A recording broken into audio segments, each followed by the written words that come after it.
तो हम पढ़ रहे हैं diversity in living organism.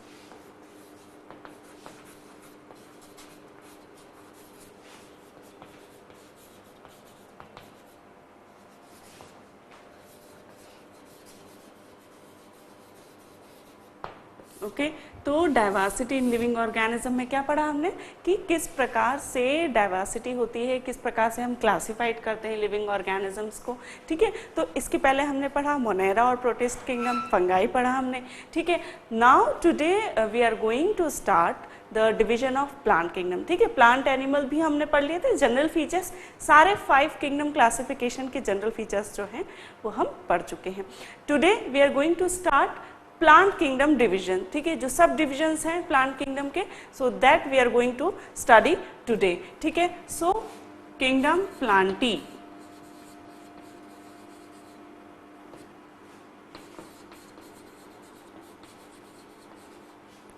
So plant kingdom में कौन से ऑर्गेनिज्म आते हैं?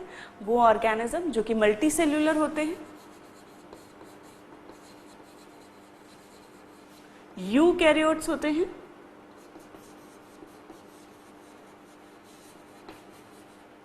which have chlorophyll या प्लास्टिड्स जिनमें होते हैं। ठीक है, वैक्यूल्स होती हैं इनमें,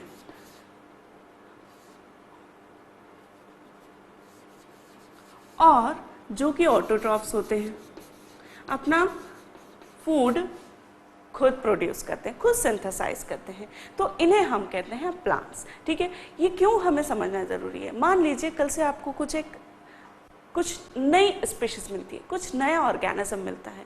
ठीक है, आप डिफ्रेंशिएट नहीं कर पा रहे हैं कि ये प्लांट किंगडम का होगा, ये फंगाई होगा, या बैक्टीरिया होगा, या मोनेरा होगा। ठीक है, at that time if you know all these basic general features of plants, तो आप उसे, यदि ये फीचर्स उसमें हैं तो आप उसे बेशक क्लासीफाई कर सकते हैं अंडर द प्लांट किंगडम। ठीक है, तो that is the reason why we study the classification. ठीक है, क्योंकि many of the species are still unclassified. ठीक है, अनआइडेंटिफाइड। बहुत सारे स्पीशीज, चाहे वो प्लांट हो, एनिमल किंगडम हो, बहुत सारे स्पीशीज अनआइडेंटिफाइड है, तो there is more to explore. ठीक है, तो वो हम कैसे कर पाएंगे क्लासिफिकेशन? जब हमें पता होगा कि कौन से फीचर्स किस किंगडम के, किस डिवीजन के, किस सब डिवीजन के, किस स्पीशीज के होते हैं। ठीक है, तो these are the general features of plant. Now plant kingdom is further classified in some division. ठीक है, first are the thallophytes, second is bryophytes, third is pteridophyte, fourth is gymnosperms, and the fifth is angiosperms. ठीक है, तो thallophytes में वो organism, वो plants आते हैं जिनकी की बॉडी थैलस लाइक होती है और डिफ्रेंशिएटेड नहीं होती, किसमें? रूट, स्टेम और लीव में। ठीक है, जस्ट थैलस लाइक एक बॉडी स्ट्रक्चर होता है जिसे थैलस कहते हैं, और कोई डिफ्रेंशिएशन नहीं होता। ये जो होते हैं प्लांट, ये एक्वेटिक होते हैं, और सम आर मराइन ऑल्सो। ठीक है, इनमें एल्गीज आते हैं, ब्लू ग्रीन एल्गीज। ठीक है, उसके बाद आता है ब्रायोफाइट्स। ब्रायोफाइट्स जो होते हैं, ब्रायोफाइट्स में भी जो बॉडी है वो डिफ्रेंशिएटेड नहीं होती है रूट, स्टेम और लीव्स में। ठीक है, ये जो प्लांट्स होते हैं ये मॉइस्ट एंड शेडी प्लेसेस पे होते हैं।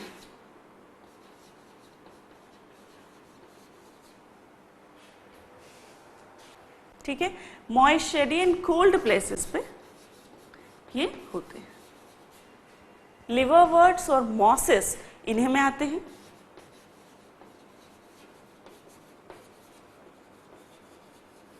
ठीक है, उसके बाद आता है टेरिडोफाइट्स।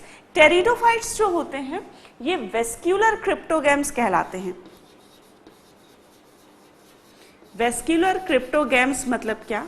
वेस्क्यूलर मतलब कि इनमें वेस्क्यूलर टिश्यू होता है, जो कि हमने देखा था जाइलम और फ्लोएम, ठीक है, वेस्क्यूलर टिश्यू होते हैं प्लांट के। तो ये वेस्क्यूलर टिश्यू टेरिडोफाइट्स में पाए जाते हैं, लेकिन इन दो में थैलोफाइट्स और ब्रायोफाइट्स में ये नहीं पाए जाते, ठीक है। तो टेरिडोफाइट वेस्क्यूलर कहलाते हैं because they have vascular tissue in them, ठीक है। क्रिप्टोगैम्स क्यों कहलाते हैं? Because they are seedless plant, flowerless, fruitless plant.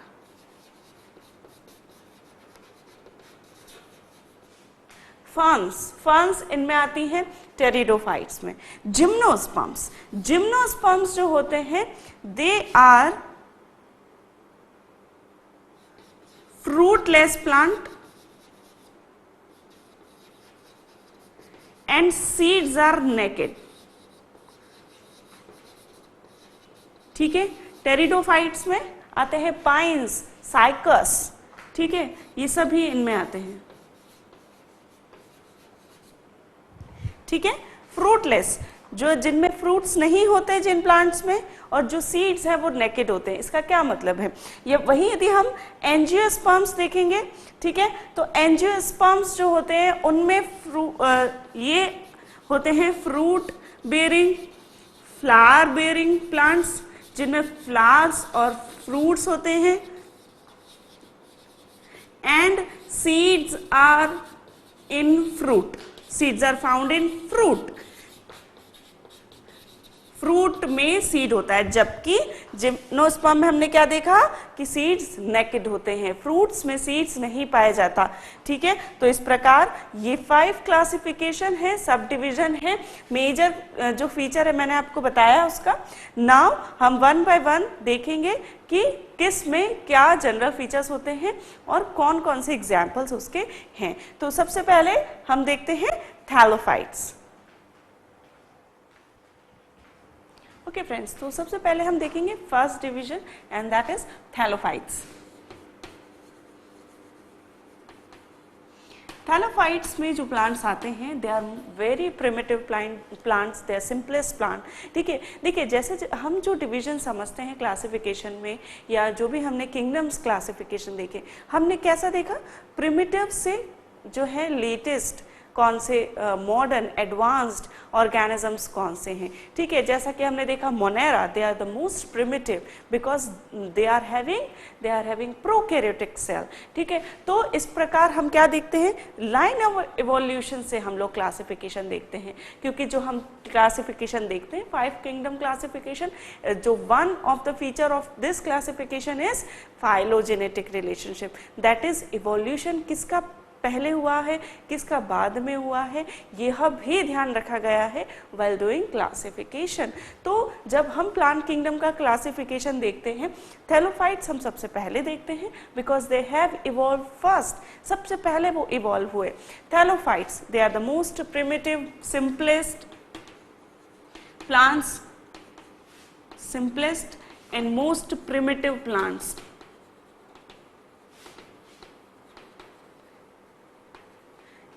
Thallus like body, जैसा कि मैंने बताया, थैलस होता है और बॉडी जो होती है वो थैलस लाइक होती है, ठीक है, और not differentiated in the parts like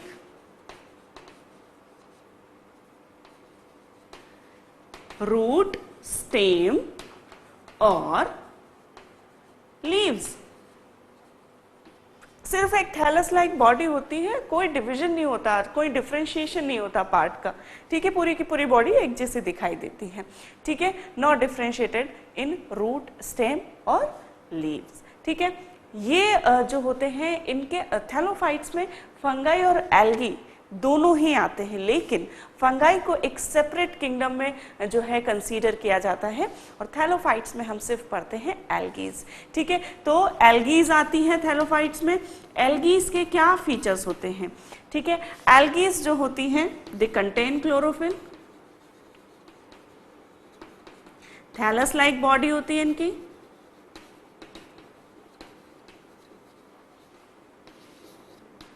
cell wall contain cellulose, इनकी जो सेल वॉल होती है उसमें सेल्यूलोज होता है, ठीक है, ये जो होती हैं they are usually, they are aquatic, they all are aquatic and some are marine also. ठीक है, तो सारी के सारे मोस्टली फ्रेश वाटर में मिलती है, ठीक है, स्टेगनेंट वाटर में भी मिलती है, और कुछ जो एल्गीज होती हैं वह मराइन वाटर में भी मिलती है, जैसे ब्राउन एल्गीज। ठीक है, तो एक्वेटिक होते हैं, they are all are aquatic. ठीक है, तो और एल्गीज जो होती हैं वाटर में होती हैं, और इसलिए इनको कोई एब्जॉर्बिंग ऑर्गन की ज़रूरत नहीं है वाटर एब्जॉर्ब करने के लिए, तो वाटर में ही रहती है, तो इनकी जो सेल वॉल है उसी से ही वाटर एब्जॉर्ब कर लिया जाता है, इसलिए वाटर एब्जॉर्प्शन के लिए देयर इज़ नो ऑर्गन। ठीक है, they are free floating in the water. ठीक है, तो फ्री फ्लोटिंग होती है वाटर में। ओके, अब एल्गीज जो है यदि हम आप एनवायरनमेंट में देखना चाहें तो कैसे आप पता लगाएंगे? ठीक है, यदि आप किसी पॉन्ड या रिवर या लेक के आसपास जाते हैं तो कभी आपने पानी से जो है पानी को यदि देखा हो उसमें, ठीक है, तो पानी में कुछ ग्रीनिश दिखता है हमें कई बार, ठीक है, जो हमें बहुत स्टिकी लगता है, ठीक है, स्टिंकी लगता है, स्मेलिंग होता है, वो क्या होता है? स्कम जो होती है, pond scum, that is algae. ठीक है, तो ये जो पॉन्ड स्कम होती है यह एल्गी होती है। ठीक है, okay, and they do not form embryo also. ये एक और फीचर है थैलोफाइट्स का कि एम्ब्रियो फॉर्म नहीं करते। ठीक है, स्पोर्स की मदद से ही जो है रिप्रोडक्शन इनमें होता है, they do not form embryo. ठीक, तो एल्गीज में हमने देखा। Okay, and they can be colonial or filamentous. ठीक है, फिलामेंट्स भी होता है किसी एल्गीज में, और जो कॉलोनियल होते हैं कुछ की कॉलोनीज में रहते हैं। ठीक है, और इस प्रकार कॉलोनीज की वजह से जो है वो बड़े दिखते हैं। ठीक है, एल्गीज जो होते हैं ये यूनिसेल्युलर भी हो सकती हैं कुछ एल्गीज, और कुछ मल्टी सेल्युलर भी होती हैं, और इनका जो साइज एंड शेप होता है वो काफ़ी वेरी करता है। कुछ बहुत माइक्रोस्कोपिक भी हो सकती है और कुछ एज लॉन्ग एज 60 मीटर्स भी हो सकती हैं। ठीक है, तो इनका जो वेरिएशन है काफ़ी है साइज एंड शेप में। ठीक है, तो ये जो है एल्गी हमने देखा। एग्जाम्पल्स क्या हैं इसके? एग्जाम्पल्स हैं स्पायरोगायरा, क्लैडोफोरा, पोरफायरा, कारा, ठीक है, जो कि ग्रीन एल्गीज है। उसके अलावा अल्वा, यूलोथ्रेक्स जो कि ब्राउन एल्गीज हैं। ठीक है, और वन मोर इज पॉलीसिफोनिया जो कि रेड एल्गी है। अब आप सोच रहे होंगे कि रेड और ग्रीन और ब्राउन कैसे होती होंगी। ठीक है, तो फर्दर जो एल्गीज हैं उन्हें on the basis of the pigment found in the cell, ठीक है, पिगमेंट्स पाए जाते हैं सेल्स के अंदर, और उन पिगमेंट्स की वजह से वह उस कलर की दिखने लगती हैं। ठीक है, लाइक जो ग्रीन एल्गीज होती हैं उनमें ग्रीन पिगमेंट ज्यादा होता है, और ग्रीन पिगमेंट होता है क्लोरोफिल, और उसकी वजह से वह ग्रीन दिखती है, कोई और पिगमेंट उनमें नहीं होता। जबकि ब्राउन एल्गीज में ब्राउन पिगमेंट होने की वजह से वे ब्राउन दिखती हैं। अब इसका मतलब ये नहीं है कि उसमें क्लोरोफिल नहीं होगा, दे ऑल कंटेन क्लोरोफिल, लेकिन दूसरा पिगमेंट इतना ज्यादा होता है जिसकी वजह से दे लुक दैट कलर। ठीक है, तो ब्राउन पिगमेंट होने की वजह से ब्राउन एल्गी ब्राउन दिखती हैं। Ulva and Ulothrix are examples of brown algae. Polysiphonia जो है रेड एल्गी होती है और इसमें रेड पिगमेंट होता है। ठीक है, तो इस प्रकार brown algae, red algae and green algae, इस प्रकार 3 इनके सब डिविजन है एल्गीज के। ठीक है, नाउ स्पायरोगायरा एक एग्जाम्पल हम देखते हैं जो कि क्या है, एक ग्रीन एल्गी है।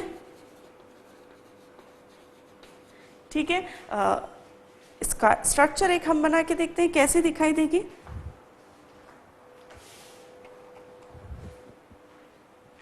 ग्रीन कलर की होती है,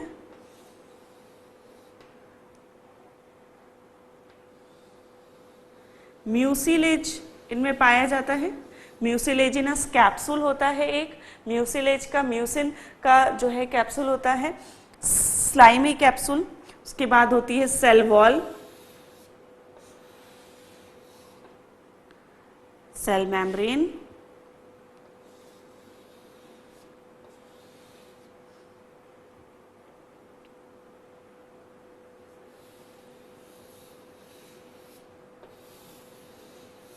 पायरिनॉइड स्ट्रक्चर होता है, ये पायरिनॉइड का बना हुआ, जिसमें कि क्लोरोफिल रहता है।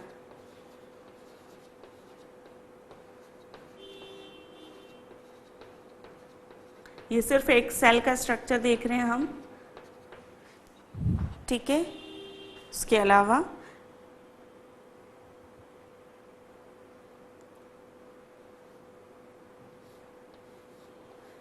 न्यूक्लियस होता है,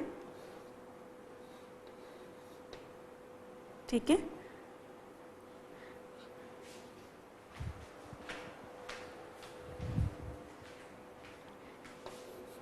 म्यूसिलेज का कैप्सूल, उसके बाद सेल वॉल होती है, ठीक है।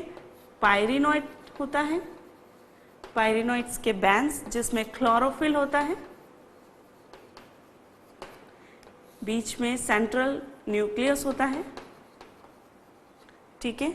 इन बिटवीन जो है वैक्यूल्स पाई जाती हैं,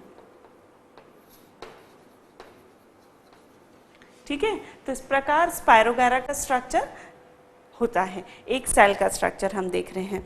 यह वही यदि हम अल्वा देखें तो अल्वा जो है इस प्रकार ब्राउन एल्गी होती है, ठीक है। इस प्रकार स्ट्रक्चर होता है उसका, ठीक है। और यूलोथ्रिक्स का यदि हम स्ट्रक्चर देखें तो इस प्रकार से यूलोथ्रिक्स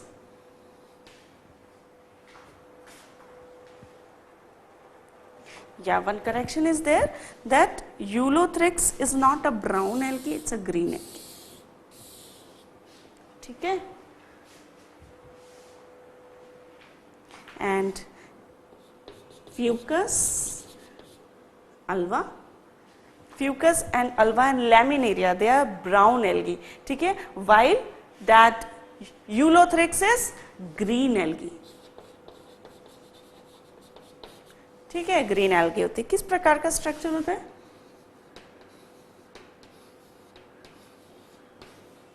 ठीक है। यह राइजोइड स्ट्रक्चर होता है,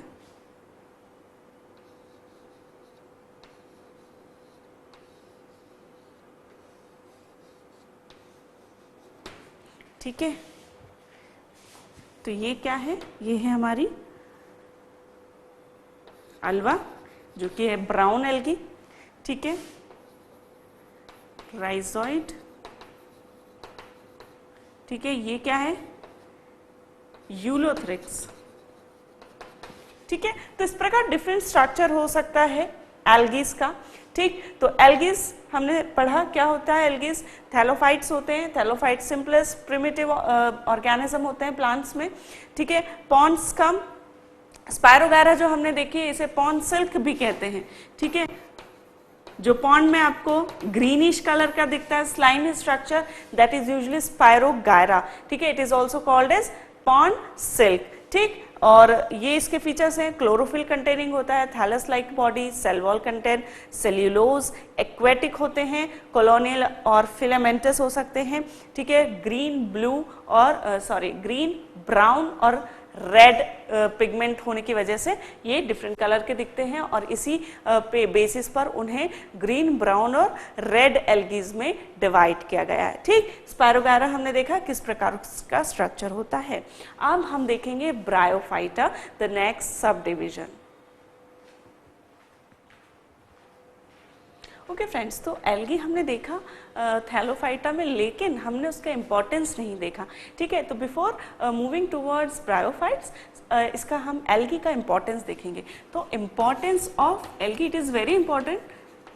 क्या इम्पोर्टेंस है एल्गी का, ये समझना हमें बहुत ज़रूरी है, ठीक है। तो algae are very important for human welfare, ठीक है। तो कुछ एल्गीज के बहुत सारे हमें बेनिफिट्स भी हैं, लेकिन कुछ उससे नुकसान भी हैं। तो सबसे पहले हमें देखेंगे कि यूजफुल एक्टिविटीज क्या हैं?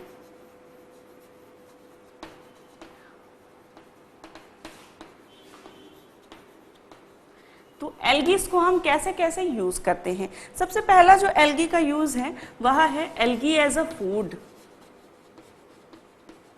एल्गी जो है बीइंग अ एक्वेटिक प्लांट, ये बहुत इम्पॉर्टेंट सोर्स है as a food for aquatic animals. ठीक है, तो for aquatic animals and for human also. ठीक है, तो it algaes are used as a food by aquatic animal like fish, frogs. ठीक है, साथ ही for human also, for mammals. ठीक है, ह्यूमन के लिए भी, लाइक फॉर एग्जाम्पल यदि हम देखें तो एक क्लोरेला करके एल्गी है which is a very good source of protein. ठीक है, and also favourable food, rich in protein and it is a flavourable, flavour provide करता है, तो क्लोरेला को खाया जाता है। दूसरा जो है अलवा। अलवा जो होता है it is salty when dried, तो इसको ड्राई करके खाया जाता है अलवा। ठीक है, उसके अलावा other edible algae are porphyra, spirogyra and laminaria.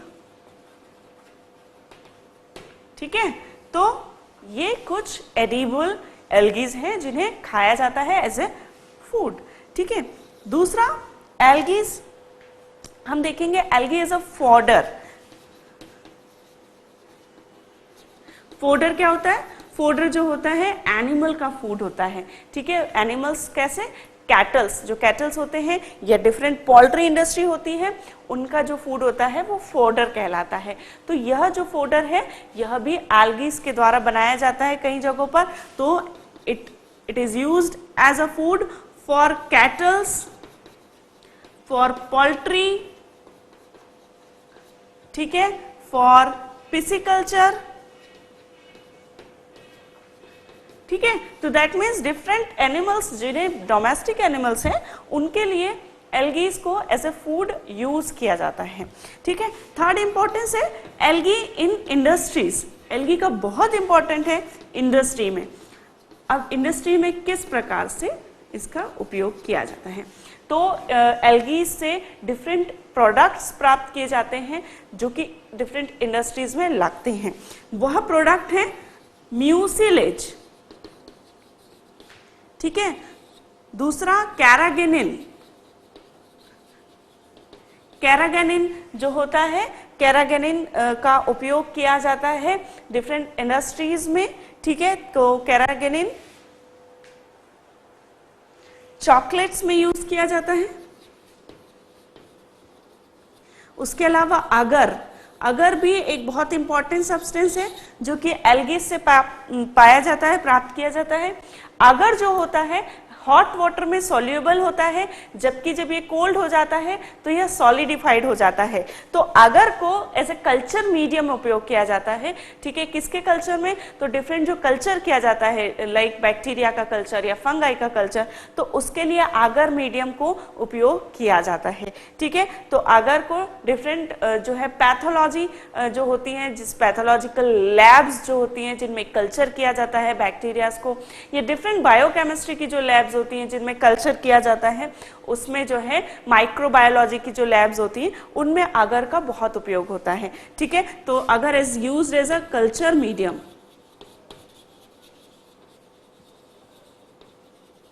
ठीक है, तो अगर, उसके बाद carrageenan, mucilage, agar, and one more is alginate. Alginate is very important in alginine acids जो होता है वो इसमें होता है alginates में। तो alginate का उपयोग होता है थिक करने के लिए, एज अ थिकनिंग जो एजेंट है उसका यूज होता है। तो आइसक्रीम्स इंडस्ट्रीज में इसका यूज होता है। तो आइसक्रीम मेकिंग में इसका यूज होता है, ठीक है। और कैराजेनिन भी जो है आगर के ही जैसा सॉलिडिफाइड करता है, तो चॉकलेट्स को जो सॉलिडिफाइड करने के लिए एजेंट यूज किया जाता है वो है कैराकेनिन, ठीक है। तो इस प्रकार डिफरेंट प्रोडक्ट्स हमने देखे। इसके अलावा कुछ मिनरल्स भी जो हैं इससे मिलते हैं एल्गीज से। तो some minerals are also which are used in industries, ठीक। तो एल्गी इन इंडस्ट्री हमने देखा। Now will see algae in agriculture.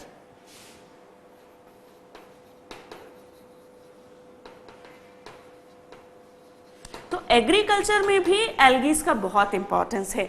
क्यों? क्योंकि एग्रीकल्चर में एल्गीज का उपयोग किया जाता है बायो फर्टिलाइजर्स के रूप में, ठीक है। जैसा यदि आपको याद हो इम्प्रूवमेंट इन फूड रिसोर्सेज हमने पढ़ा था, उसमें जो है हमने देखा था कि जो लाइकेंस हैं उन्हें हम यूज कर सकते हैं किसके लिए? नाइट्रोजन फिक्सेशन के लिए एज अ बायो फर्टिलाइजर्स। तो उससे हमें क्या हेल्प होती है कि हमें जो है एक्सटर्नल नाइट्रोजन नहीं देना पड़ेगा जो हम केमिकल फर्टिलाइजर्स में देते थे।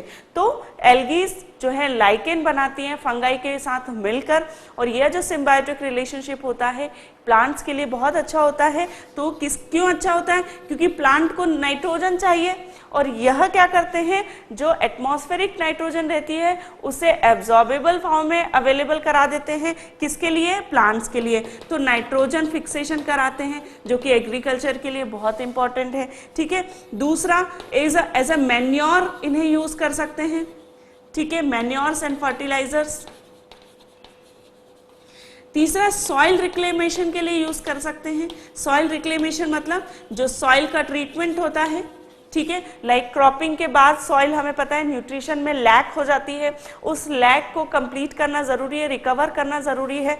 तो being a organic substance, algae एक ऑर्गेनिक सब्सटेंस है, तो of course it will provide all the organic substance to the soil, ठीक है। तो ऑर्गेनिक मैटर जो कि ह्यूमस, सॉइल की जो फर्स्ट लेयर है ह्यूमस, वह मेंटेन होना बहुत जरूरी है। तो जो सॉइल का टेक्सचर है उसे मेंटेन करने के लिए एल्गीज का उपयोग किया जाता है, ठीक है।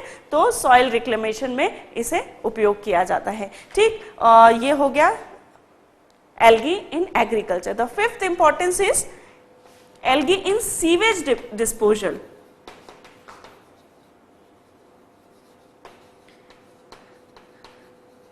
ठीक है, तो सीवेज डिस्पोजल में एल्गीज का भी एक इम्पॉर्टेंट रोल है। तो एल्गीज जब एक सीवेज वाटर में प्रेजेंट रहती है तो वो क्या करेगी, फोटोसिंथेटिक होने की वजह से वो क्या करेगी, वह ऑक्सीजन जो है वो रिलीज करेगी अपनी बॉडी में से, और जब वो ऑक्सीजन रिलीज होगी तो वह ऑक्सीजन वाटर में जाएगी, और जो एरोबिक बैक्टीरिया हैं जिन्हें ऑक्सीजन चाहिए, ठीक है, वह क्या करेंगे, उस ऑक्सीजन का उपयोग करेंगे, और जो सीवेज है उसमें से जो भी कचरा है उसे वो जो है डीकम्पोज कर देंगे, ठीक है। तो एल्गीज क्या करती हैं, algae provides oxygen to bacterias in sewage disposal, sewage disposal for decomposition, ठीक है। तो बैक्टीरिया जो हैं वे क्या करते हैं, डीकम्पोजर हैं, वो सड़ा देते हैं कचरे को, ठीक है, उसे कॉम्प्लेक्स से सिंपलर बना देते हैं, ठीक है। तो यह जो है वो सीवेज डिस्पोजल कहलाता है। तो सीवेज डिस्पोजल का डीकम्पोजिशन कहलाता है।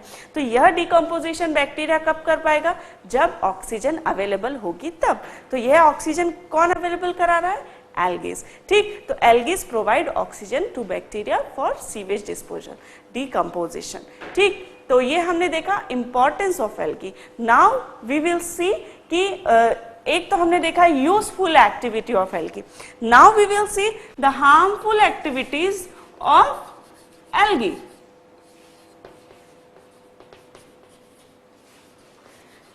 तो जो एल्गीज हैं वो हमारे लिए बेनिफिशियल है, ये हमने माना, लेकिन जो एल्गीज हैं उनकी कुछ एक्टिविटी हमारे लिए बहुत हार्मफुल है।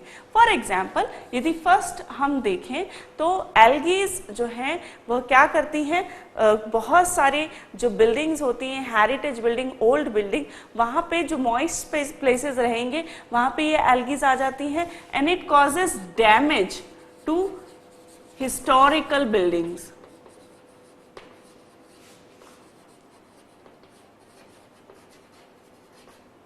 ठीक है। दूसरा टॉक्सिसिटी, ये क्या करती है, कुछ एल्गीज जो होती हैं वे टॉक्सिक मटेरियल प्रोड्यूस करती हैं और इस टॉक्सिक मटेरियल की वजह से वहां पे जो एक्वेटिक एनिमल्स हैं उनकी डेथ भी हो जाती है। तो it causes toxicity due to algae causes death for aquatic animals.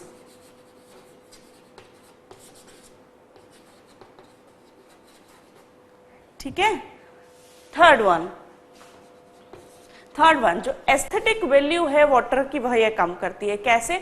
यदि किसी पर्टिकुलर पॉन्ड या लैक में एल्गीज बहुत ज्यादा आ जाएंगी तो क्या होगा कि उसकी जो वैल्यू है वहां पर फिशी कल्चर हो सकता था, ठीक है, पिसी कल्चर हो सकता था, फिश कल्चर हो सकता था, तो वह नहीं हो पाएगा। क्यों? क्योंकि it will occupy the whole pond, ठीक है, और उसकी वजह से जो दूसरे एनिमल्स हैं वह उसमें नहीं रह पाएंगे। तो it decreases aesthetic value of pond.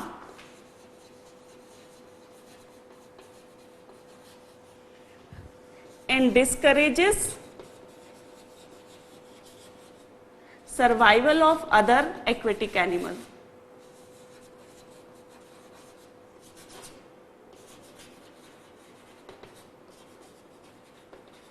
ठीक है, दूसरे एक्वेटिक एनिमल्स वहां पे सरवाइव नहीं कर पाएंगे बहुत ज्यादा एल्गीज प्रोडक्शन की वजह से। ठीक है। द फोर्थ वन इज, ये जो वाटर है उसे पॉल्यूट करती है, पॉल्यूट्स वाटर। कैसे पॉल्यूट करती हैं? इसकी वजह से वाटर में एक फाउल स्मेल आ जाती है। ठीक है,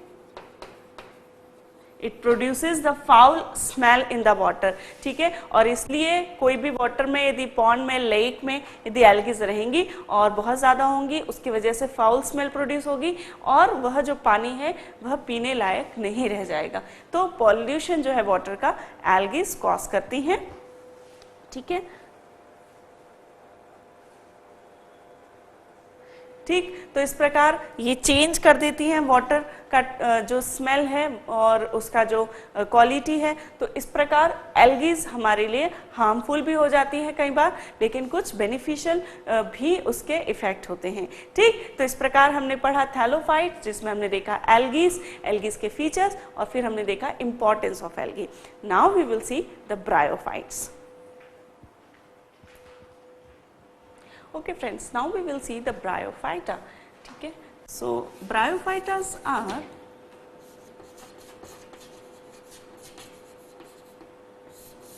bryophytes, they are land animal, terrestrial, some are aquatic also, but they are always found in moist and shady, damp places. ठीक है, तो मॉइस्ट, शैडी, डैम्प प्लेसेस पे ये हमेशा मिलते हैं, लैंड एंड वाटर में भी मिलते हैं, और इसीलिए ब्रायोफाइटस को एम्फीबियंस ऑफ प्लांट किंगडम कहा जाता है। ठीक है, एम्फीबियंस ऑफ प्लांट्स किंगडम। क्यों ऐसा कहा जाता है? देखिए, जैसा कि मैंने आपको बताया कि जब हम क्लासिफिकेशन देखते हैं तो हम इवोल्यूशन की लाइन में ही हम क्लासिफिकेशन देखते हैं। जैसा कि मैंने आपको बताया कि भाई जो प्लांट्स थे उसमें थैलोफाइटास जो हैं फर्स्ट इवॉल्व हुए, फिर जो हैं इवॉल्व हुए ब्रायोफाइट्स, फिर pteridophyte and then angiosperm and gymnosperm. ठीक है, जिम्नोस्पर्म एंड एंजियोस्पर्म। लेकिन कहने का मतलब ये बिल्कुल भी नहीं है कि पहले पूरा का पूरा जो ब्रायोफाइट्स से वे डेवलप हुए, फिर पूरे के पूरे जो टेरिडोफाइट्स है वो डेवलप नहीं। जो इवोल्यूशन होता है वो साइमल्टेनियसली चलता रहता है इन ऑल डायरेक्शंस।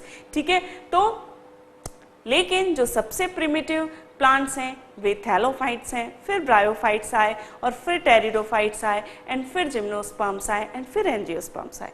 ठीक है, तो जो थैलोफाइट्स थे वो एक्वेटिक एनिमल्स थे, लेकिन हम यहाँ देख रहे हैं ब्रायोफाइट्स में कि वो एक्वेटिक और टेरेस्ट्रियल, दैट मीन्स वाटर और लैंड दोनों पर पाए जाते थे।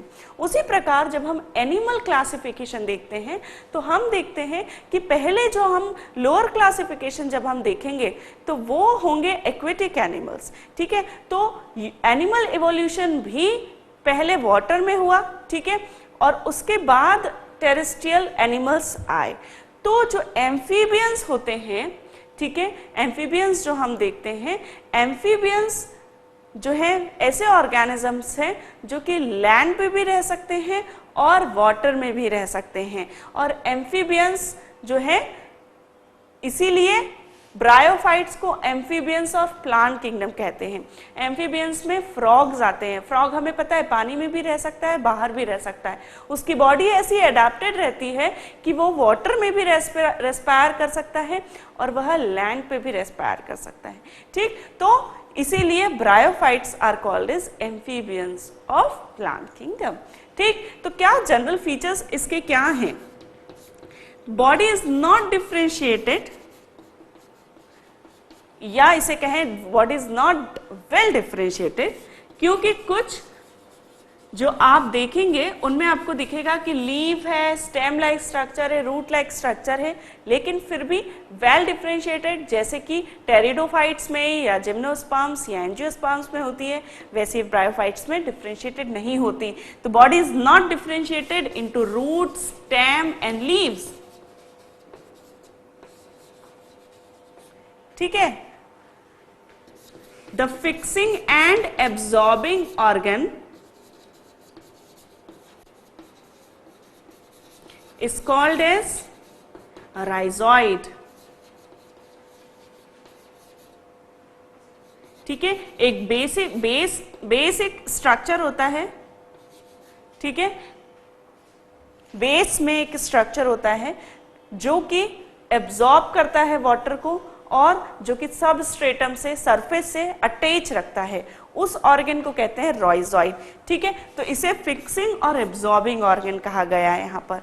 ठीक है, तो that is called as rhizoid. ठीक, it contains liverworts and mosses,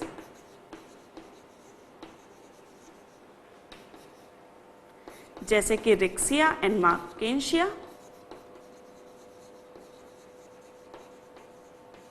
and mosses जैसे कि फ्यूनेरिया। ठीक है, तो ये दो डिवीजन इसको दिया गया है ब्रायोफाइट्स को, एक होते हैं लिवरवर्ट्स और एक होते हैं मॉसेस। ठीक, ओके।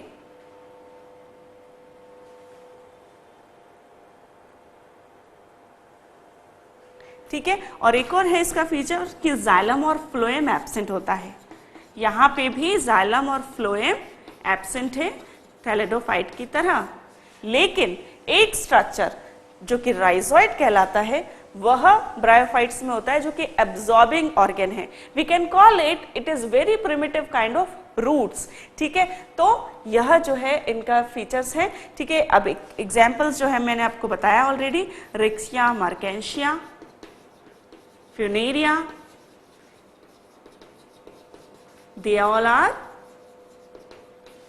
ब्रायोफाइट्स। ठीक है, तो अभी एक स्ट्रक्चर यदि हम देखें,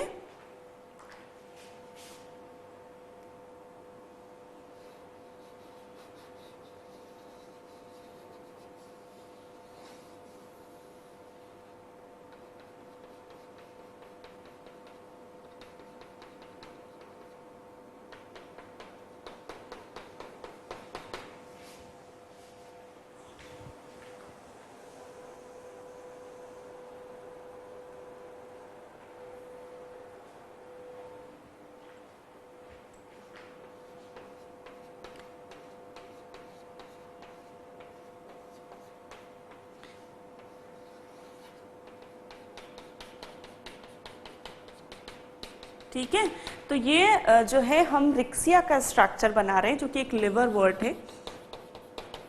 ठीक है, और इसमें आप देख रहे हैं इस प्रकार थ्रेड लाइक स्ट्रक्चर है, ये कहलाता है राइजॉइड, और यही जो है एब्जॉर्बिंग और फिक्सिंग ऑर्गन है। ठीक है, जो कि वाटर एब्जॉर्प्शन का काम करता है, साथ ही सरफेस से उसे अटैच या फिक्स रखता है।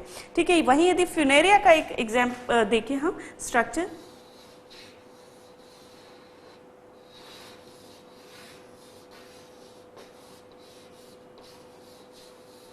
ठीक है, फ्यूनेरिया जो है इस प्रकार का स्ट्रक्चर है,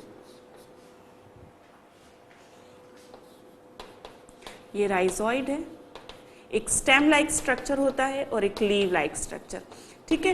तो लिवरवर्ट्स और मॉसेस में डिफरेंट यही है कि जब आप मॉसेस देखेंगे तो मॉस में काफ़ी जो है हमें थोड़ा सा डिफ्रेंशिएट कर सकते हैं हम कि ये एक स्टेम है, ये लीव है या ये रूट से। Although there is no well differentiation between these structure, लेकिन that is the basic difference कि they are more resemble to thallophytes, ठीक है, and they are more resemble to pteridophyte, ठीक है। तो that is the beauty of evolution। आप देखिए कि थैलोफाइट से कैसे इवॉल्व हुए होंगे ब्रायोफाइट्स, फिर ब्रायोफाइट्स में किस प्रकार चेंजेस आए होंगे, मॉसेस बनी होंगी, फिर मॉसेस में कुछ चेंजेस आने से क्या बने होंगे, टेरिडोफाइट्स, ठीक। तो that is the beauty of evolution, ठीक। तो this is the basic features of bryophytes, और ये हमने एग्जांपल्स देखे। दिस इज फ्यूनेरिया जो कि मॉस है, ठीक है। तो now we will see the next division, and that is pteridophytes।